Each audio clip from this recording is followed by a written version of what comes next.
This week, we discuss an issue with Toyota hybrids where drivers have trouble filling up their fuel tanks, explain why crash test dummies are always positioned the same way, look into why Mitsubishi is less popular in the United States than in the rest of the world, and more. Next on Talking Cars.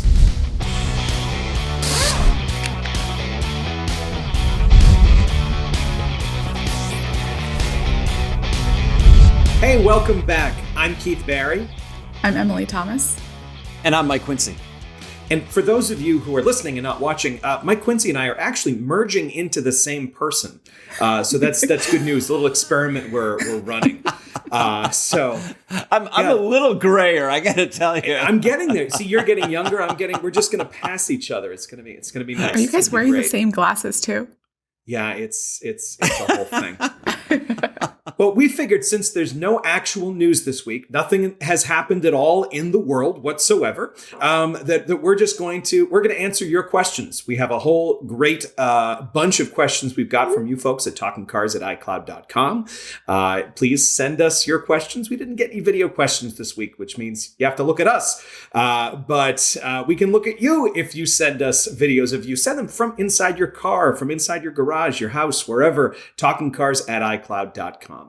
Anyhow, our first question is from Kate. Kate tells us that she wants to be one of our testers, and she also told us that she purchased a 2019 Toyota RAV4 hybrid new last November. Toyota specifications for the vehicle list the fuel tank as holding 14.5 gallons, but it's never been able to be filled even close to that level, only around 10 or 11 gallons. I called the manufacturer and Toyota's customer service line, but they were not helpful. I drive a lot, so having to refuel 30% more often has negated the reason for the purchase. Though now considered a known issue by the manufacturer, Toyota doesn't have a permanent fix. I formally requested a buyback months ago, which Toyota refused. If I sell the vehicle on the used car market, it's depreciated around $10,000. Help! Suggestions! And this is, Kate, this isn't just you. This is a question we've got from a lot of people about this particular vehicle. Quincy, what's going on here with the RAV4 hybrid? Well, apparently there could be a flaw in the gas tank which doesn't allow the tank to fully fill up when you're refueling it. And anecdotally speaking, I've certainly seen this with some of our Toyota hybrid vehicles where you think the tank is almost empty, and we have gas pumps at our test track, and I go to fill it up and it only takes in a few gallons and it stops, and I think, well, that's not right. And apparently others have experienced this. I mean, you just Google hybrids may not accept a full tank of fuel and you'll see exactly what I mean. But as you mentioned, Keith, Toyota is certainly aware of this issue, correct? Yeah. And Mike, I remember when you came in one morning and told us that you couldn't fill up the tank, and we all thought you were a little nuts. We all said, oh, yeah, okay, we think that most mornings, though, Quince, so. Yeah. So we've seen it in our own vehicles. I reached out to Toyota, and yes, Toyota is aware of this, and they're working on it. And it is frustrating because Toyota historically has made some of the most reliable vehicles in our own ratings, but even then, sometimes things go wrong. Toyota told us in a statement, Toyota believes these conditions to be primarily related to the fuel tank and or fuel sender gauge design. These conditions can cause the fuel level to be read incorrectly and may cause the low fuel light to illuminate with more fuel in the tank than usual. Under the terms of the customer support program, if the condition is verified, the vehicle will be repaired with a new part or parts relevant to the program in which the vehicle is involved. So basically what's happened here, Kate, is that up until now, they've been working on a fix. And we're not going to let automakers off the hook if they aren't working on it, but it really does sound like they've been working on something, that they were just as puzzled as you were. And now it sounds like there might be a fix that can help this. It's not a recall. It's what's called a service campaign. Emily, can you maybe talk about the difference in those things? Yes, you have technical service bulletins, service campaigns, and then recalls. And there's sort of different gradations almost, right? So your technical service bulletins are pretty encompassing. They're not necessarily safety related, and they're not necessarily free of cost when you get them repaired. When there's an issue and you have to get it repaired. Under that, you have what are called service campaigns. And these are issues that might end up actually being free of cost to repair. The manufacturer will cover the cost, or they might allow for a discounted repair. And the way that I kind of think about it is, you remember back in geometry when you learned that all squares are rectangles, but not all rectangles are squares? Well, all service campaigns are technically technical service bulletins, but not all technical service bulletins are service campaigns. So Keith, don't you think that the audience should know right now that Emily's the smartest person here? Yes, I think that they've probably known that for a very long time. Anyways, recalls are different because, one, they're safety-related issues, and two, automakers are required by law to inform consumers, whereas with technical service bulletins or service campaigns, they're not required to inform you. And then the repair is always free of cost. The manufacturer takes on the cost of fixing whatever the safety-related problem is. Yeah, so the key is that you are the one who has to keep asking about this. Now, this vehicle's under warranty, so it's probably going to be covered no matter what. But you have to be the proactive one and keep calling your dealer and saying, "Is there a fix for this? Is there a fix for this?" Which can get annoying. But the good news is, it sounds like you're not going to have to get rid of your car. So that's good. I'm going to brush up on some shapes and colors. So Mike is working on his shapes and colors, so you could just join him. I'd really like to.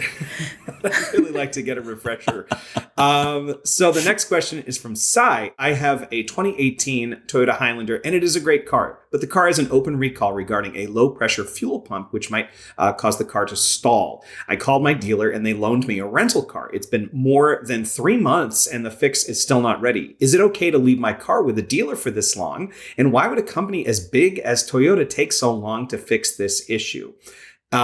We had a car that had not a Toyota, but we had a car that was like sitting for a really long time, right, Emily? Yeah. So our Chrysler Pacifica Hybrid had a recall on it, and the recall was for a potential fire risk due to some faulty electrical wiring. But there wasn't a fix ready, so the advice was park it outside. And so we did. So it sat outside at the track, outside the child seat building, because it's one of our child seat test vehicles for fits. And so we had to park it outside.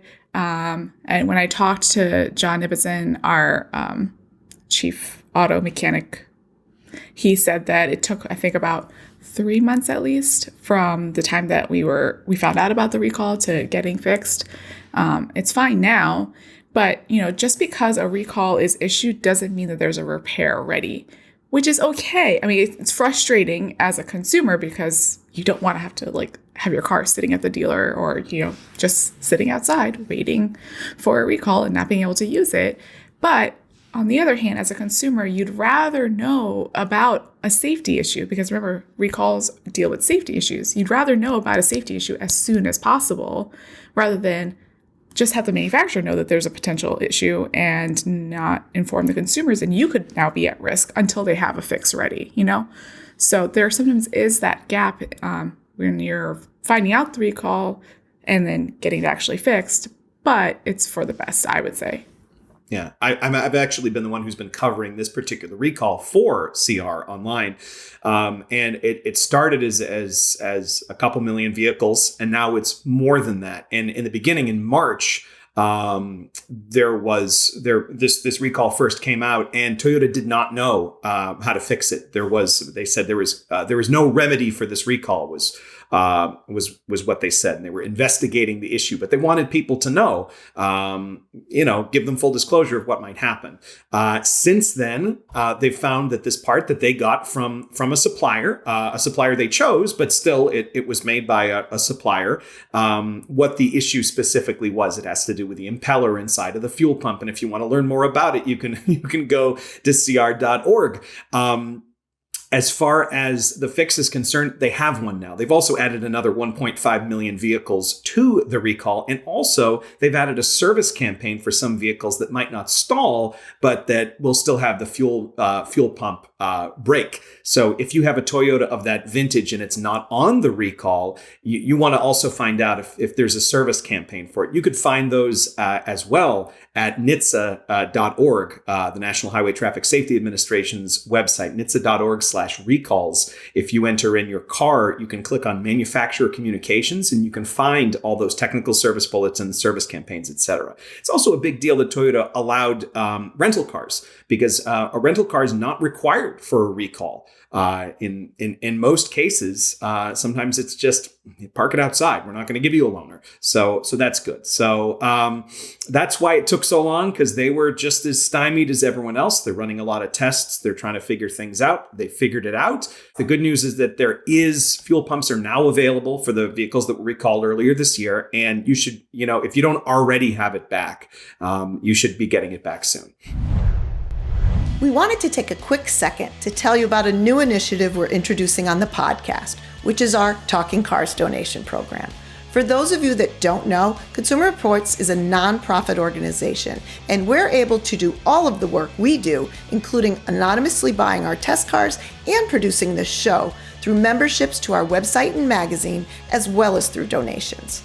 What the Talking Cars donation program will do is allow loyal Talking Cars fans to support the show, assist in supporting the costs of producing the podcast, as well as support all of the work CR does to keep consumers safe. You'll be able to contribute either as a one-time donation or on a monthly basis. Even $5 a month really helps. Go to cr.org/givetalkingcars and find out more. All right. Another question from Eric from California. When the Insurance Institute for Highway Safety, IIHS, conducts crash tests, the dummy driver is always positioned perfectly and calmly with both hands on the wheel. In a real-world scenario, I doubt anyone's body is in that position, with their hands covering their face or the seating position too close or too far from the steering wheel. Could these factors affect the results of a crash test? Or if the airbags help or increase their injury risk when people are not sitting calmly behind the wheel?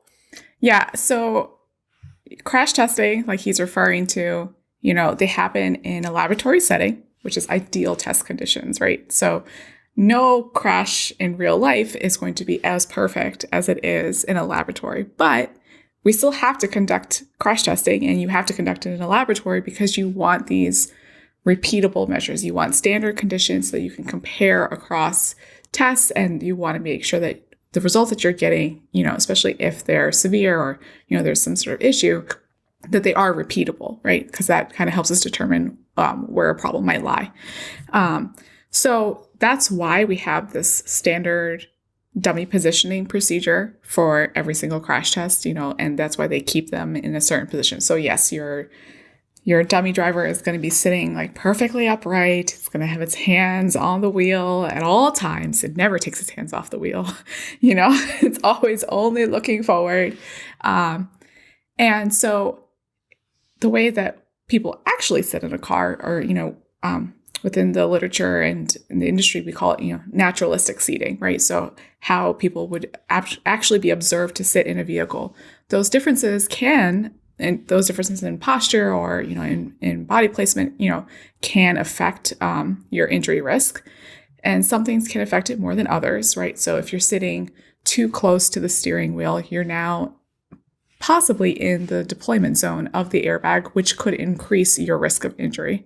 If you're not wearing your seatbelt, that's a huge factor in, your risk of injury. So seatbelts and airbags are designed to work together in concert, not independently. So sometimes people think, well, I have airbags, so I don't need to wear my belt. Not true at all. You want to wear your seatbelt so that you're kept against the vehicle seat and properly positioned when that airbag deploys. And by the time that you actually ride into the airbag, it's all soft and pillowy and not, going kaboom. So really important differences that can happen there. And there are regulatory tests that each manufacturer does to look at the driver's side. they do belted tests and they do unbelted tests. And so the unbelted test is to ensure that, even when the airbag deploys, that the driver's life could be still saved, even though they don't have the protection of the seatbelt and, it's not helping to restrain them and keep them out of the deployment zone. So those 2 tests are done. And then in addition to that, there are these computational or computer human body models, which manufacturers have access to. And theoretically, they could do testing, computer simulations of car crashes to kind of observe and see how would it look for the injury values if, you had your occupants in these sort of out of position seating conditions where they're leaning too close to the door, or leaning too close, too much inboard, they're too forward, too far back, if they, only have one hand on the wheel, things of that nature that can be done sort of in the R&D stages. But for actual physical crash tests, it's really expensive to test in every single condition. It's just not possible. These out of position seating conditions, they add a lot of variables and a lot of randomness to the results. And so, it's really important that they do use these standardized seating conditions. That's awesome. Yeah. And if you want to learn more about the human body models and the sort of the virtual crash test dummies, essentially, there are a bunch of articles over at consumerreports.org, including ones about using them for child safety testing, because kids definitely don't stay in position. So the next question is a short question from Raphael from Toronto, who asks, why do you think Mitsubishi vehicles aren't as popular in the US as they are in other parts of the world? Quince. Well, it's not every day we get a question about Mitsubishi anything. So I was really intrigued about this because back in the early 90s, when I started working at Consumer Reports in the home office, Mitsubishi was a hot company. I mean, they had a number of stylish, technology-laden vehicles that made me think they were the ones to watch in the future, which is why I'm not a stockbroker right now, because I can't predict anything. But I mean, back in the day, the Mitsubishi 3000 GT was an awesome sports car. The top-of-the-line VR4 version had a twin turbocharged V6. It had 4-wheel steering. It had all-wheel drive. It had all of these technologies that hardly any other companies used. I really thought that they were going to be the ones to watch for from now and forever. But then it seemed like they lost their focus. Their product line got stale. It wasn't updated, and so it's kind of sad and strange to me to see what a seemingly strong company Mitsubishi was for the consumer automotive products for the United States has like shriveled up into almost nothing. Yeah, and a lot of that, had to do with Japanese economy. A lot of that had to do with some internal issues. And their cars are more popular in other parts of the world because they concentrate on those markets. They're lower cost vehicles. They do better in emerging markets. They had something like 25% of their sales are in a lot of Southeast Asian markets where some of the cars are even made in places like Thailand. But Mitsubishi's struggling a little bit. They're really trying in the United States. They've refreshed some of their cars. They have a hybrid plug-in. They're getting more dealers on board. They're trying to make their dealers look a little better. But right now they're no longer really the one to watch they were in the early 90s. So that's kind of what's happening. But keep an eye out, and who knows what might happen. Ryan from Clark, New Jersey says, I was planning on buying a Subaru Forester, largely based on CR's reviews. Talking Cars convinced me it's better to buy the last model year of an old platform than the first model year on a new platform. So I purchased a 2018 Subaru Forester, and it's a great car. But then, lo and behold, the new Forester's released, and CR praises the new model to the heavens for all the improvements over the last platform. What's with the conflicting info? Quincy, what's up? Well, I mean, as with a lot of cars, new models can be hit or miss when it comes to first year reliability. When you get an older model that's been built and worked on for a number of years, you'll probably find their reliability bugs have been worked out. I mean, look at the Consumer Reports' own reliability data on an older car like a Toyota 4Runner. Years and years, that basic vehicle has been built kind of the same way, and it's rock steady. I mean, it has some of the best reliability of any model in our surveys. But there is a difference between reliability and our sort of first impressions. I mean, we can say great things about a car. In fact, we say great things about cars that we don't recommend because of reliability, right?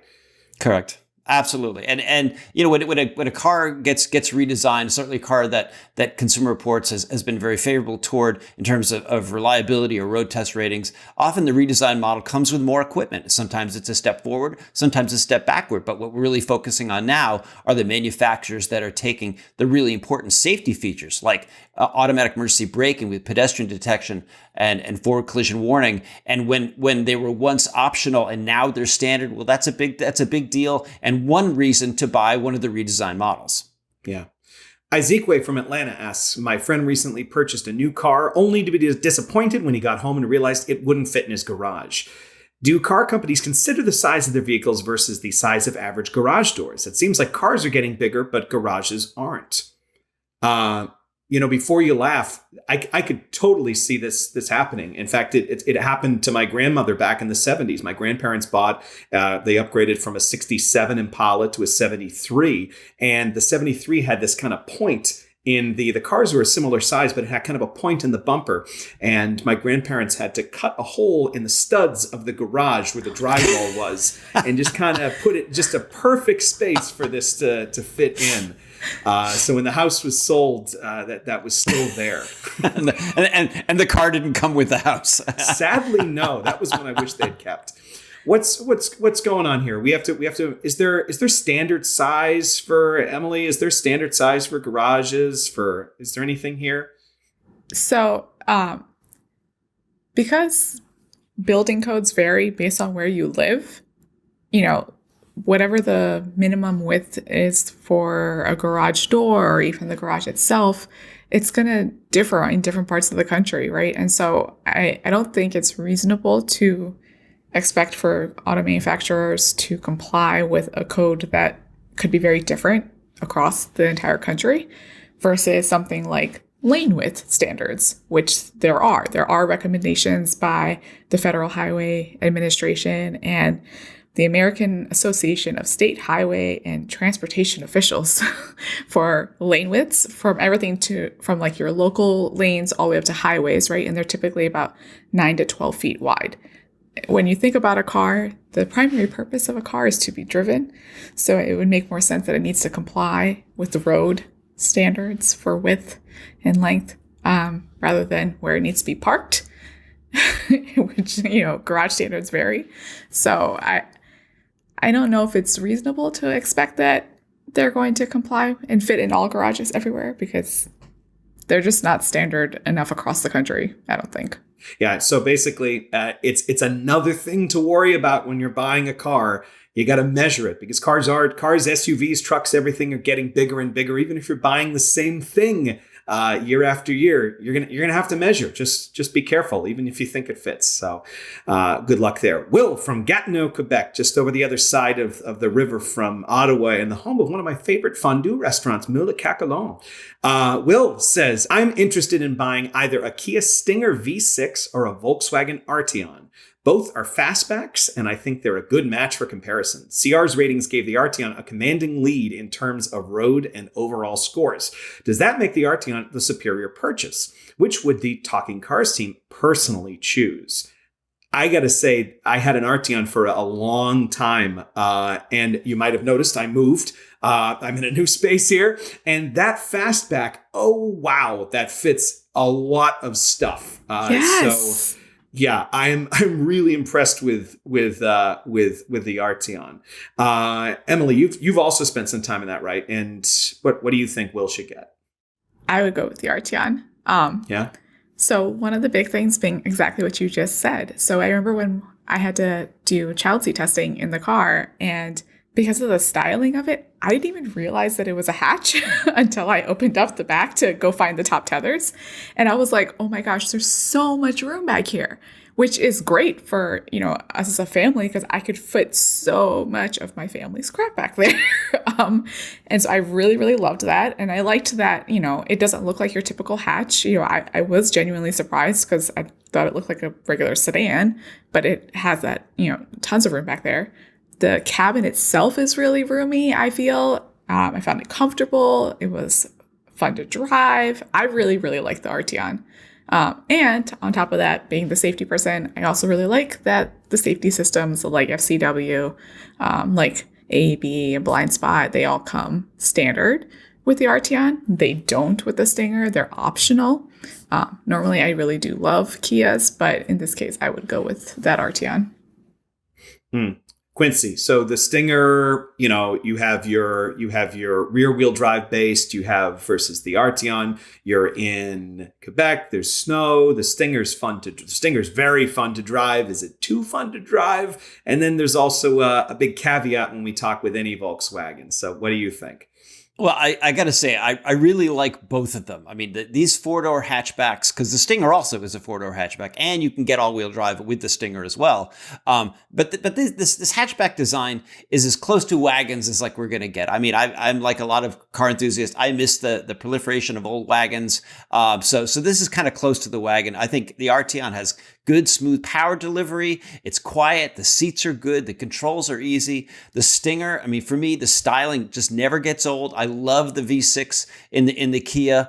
Easy controls. It really seems more expensive than it is. And I say the winner is the Stinger. I love this car, even though it's been out for a few more years than the Arteon. As you mentioned, Keith, the hang up with the Arteon and just about any Volkswagens, according to Consumer Reports surveys, is reliability. It always seems to be a crapshoot. That's one of the reasons that would push me over to the Stinger. Last question is from Jim in Sioux Falls, South Dakota. I discovered that luxury sports cars are not required to undergo crash testing. Why aren't these cars that are likely to be driven at higher speeds, why aren't they required to be crash tested by law?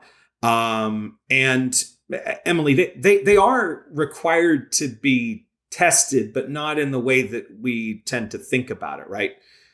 Yes. So there's a big difference between compliance testing and consumer information testing. It can be confusing because NHTSA, the National Highway Traffic Safety Administration, they oversee the regulatory compliance testing, but they also run the new car assessment program, which is a consumer information program. So people tend to be more familiar with seeing either the IAHS crash testing or the NCAP testing, and they think that that's the only testing that exists for vehicles, but it's not true. So all vehicles sold in the United States, they have to meet the Federal Motor Vehicle Safety Standards, which are the regulatory compliance tests, and that includes dynamic crash testing of the vehicles. Those tests are mandated by law, and these information programs, like the consumer information programs, they are not mandated by law.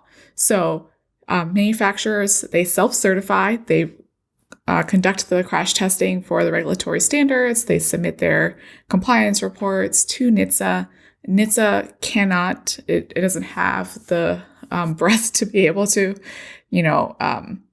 crash test every single vehicle in the United States. They conduct audits, right? So not every vehicle will get audited by NHTSA, but it's at random. So it does happen, but there's no reason to think that any vehicle that you see out on the road or at a dealership has not been crash tested and ensured that it meets the minimum safety standards for the US. And it isn't just luxury sports cars. We did an article about this very recently. You can find it at cr.org about, why aren't some cars crash tested? And, not a single Jaguar Land Rover product has crash test information. And some of those are they're not affordable necessarily, but they're not exotic cars by any means. And a couple other manufacturers don't have a lot of cars that are crash tested. And basically it has to do with sales numbers, like Emily was saying. NHTSA doesn't have a ton of money, and it costs a lot of money to crash a car to instrument it. You have to buy the car first of all, and then you have to do the crash. We'd love in a perfect world to have 5-star ratings or good, poor, whatever ratings for every vehicle. But unfortunately, that's just not what's happening. So if you want to see the list of the vehicles that haven't been tested, that's over at cr.org. So if you have any questions, please send them over to TalkingCars@icloud.com. We can't wait to answer them, and I hope that some of these answers helped out. So thanks so much for joining us, and we'll talk cars again soon.